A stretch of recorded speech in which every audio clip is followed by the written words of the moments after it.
Hi, I'm Olafur Arnalds, and you're watching Mogo.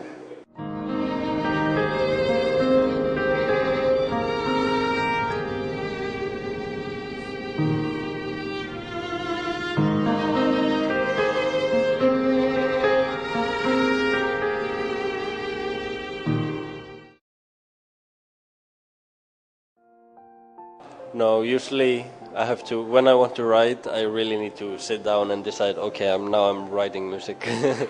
And usually it takes me a few days to get into it. For the first day, it's usually just crap that I do. Then the next day, it's fine. If I haven't written anything for a long time, it takes me a while to get into the mood again. But when I get on a roll, I write a lot. One of the goals with me doing this music and releasing it in the way I release it is to kind of bridge the gap between the classical and the pop world, and open people's minds a little bit, because the classical people are very strict, and and also the pop world is they have prejudice against the classical music. They think it's just something their parents listen to or old people listen to. So I'm trying to kind of bridge that gap by releasing both, more pop melodies in the classical music, but also just the way I present it. So I don't go always to classical theaters to play. I also just play in clubs like this.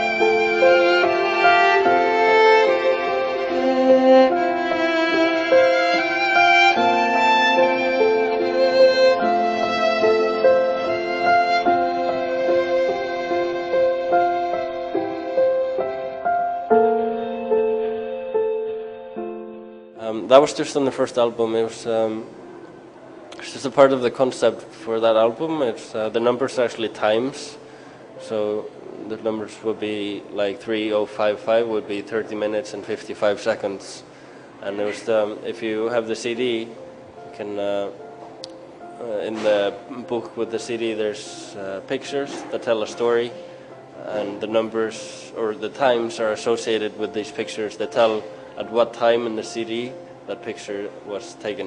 One of the pictures is taken at 30 minutes and 55 seconds into the album, like a snapshot of my story in the album. Yeah, this is what I try to use, and I put it on all t-shirts. You can find it on all the albums, actually. You can find it on the first album as well, but it's hidden, it's just on the CD. I just like them. It's no special kind of bird, it's just a bird. I think they symbolize, they always fly up on all the pictures. They're never going down or sideways, always going up. And it's just for hope.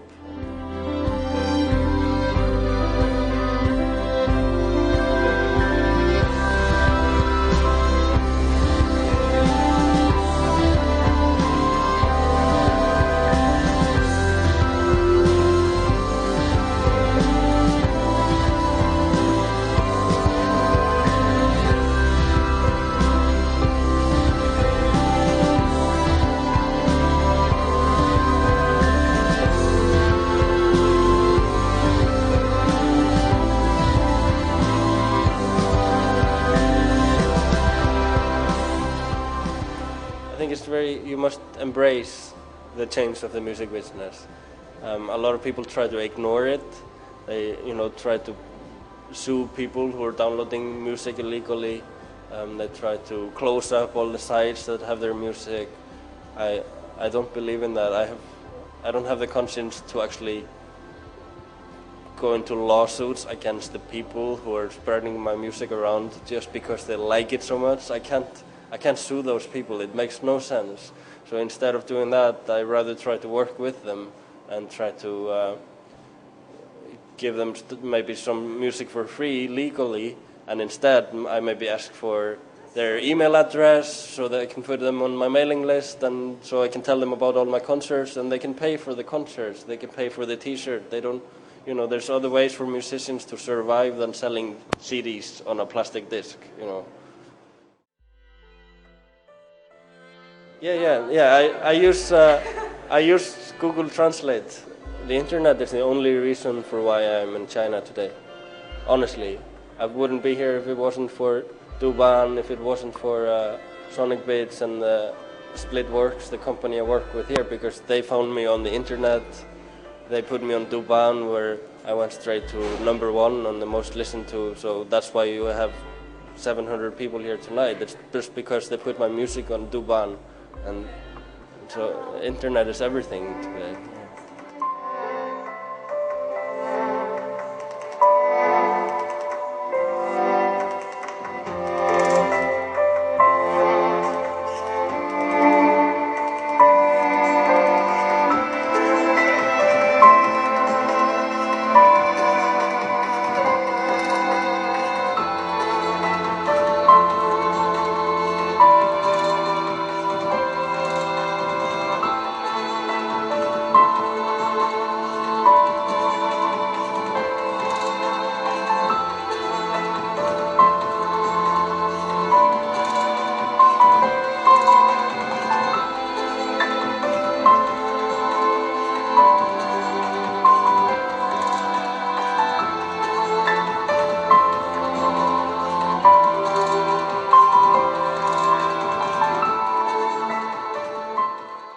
They just discovered my music somewhere, probably on the internet.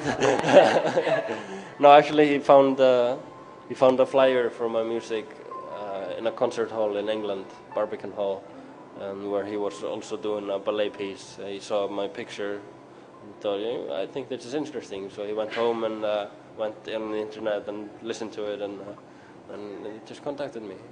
The dance needed some more dynamic. I was working with the choreographer the whole time, so I wasn't only making an album. I had to make something that would work with the dance and would really help bring the dance up to a higher level.